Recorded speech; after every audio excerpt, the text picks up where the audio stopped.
The latest installment in the crossover fighting series Marvel vs. Capcom Infinite released recently to what appears to have been a mostly positive reception. Of course, it remains to be seen what its longevity will be like, but some people do seem to have taken a liking to it.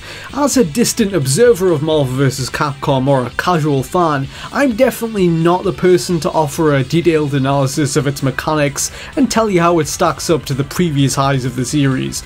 However, I believe I can shed light on some of the more questionable aspects of the game in relation to its production values. I'm sure a good amount of the people watching this will already have an idea of what I'm referring to. Fans on social media haven't shied away from mocking some of the game's unusual character models, animations, and areas where corners were seemingly cut. Here's a good example from @ElectricSkylab on Twitter. I apologise if this user isn't the original source for the clip, but this is where I happen to find it, so sorry.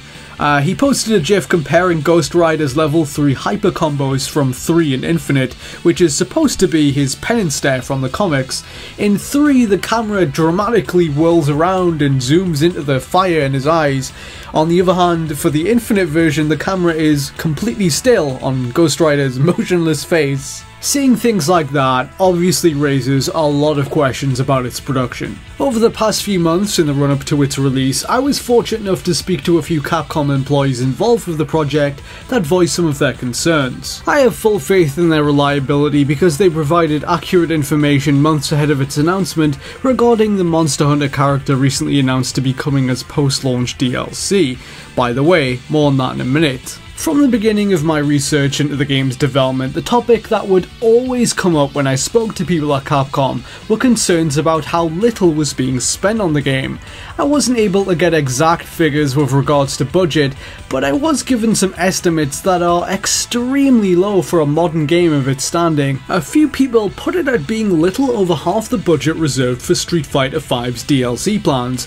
Not Street Fighter V the full game that was released in 2016, but the budget assigned to create DLC for it.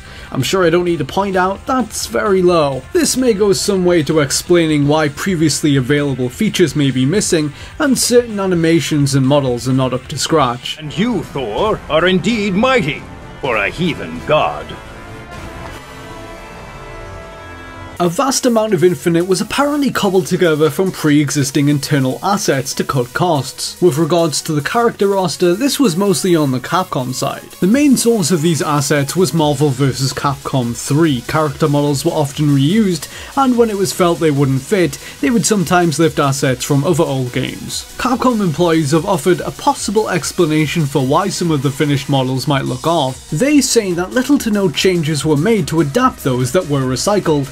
A lot of the time, artists were apparently told to simply alter the shaders for the new art style, with only minor tweaks being made to make them work. For those lifted from MVC3, a game with a very different art style, the result of this transition was sometimes jarring. The shoestring budgeting approach, as some are describing it behind the scenes, has been met with disappointment by Capcom workers. Their management, on the other hand, saw no issues with it at all, and believed it wouldn't cause any problems, ignoring concerns highlighted by developers. It was only when fans began deriding certain elements of the new game on social media and forums that their higher-ups actually started to take notice. People making fun of Chun-Li's appearance in particular is said to have played a big part in this, forcing them to intervene and have parts of the game touched up in time for release. What didn't change, however, is their controversial approach to DLC. Those same sources that revealed details of the DLC to me months ago stated that both Black Panther and Monster Hunter were finished months before launch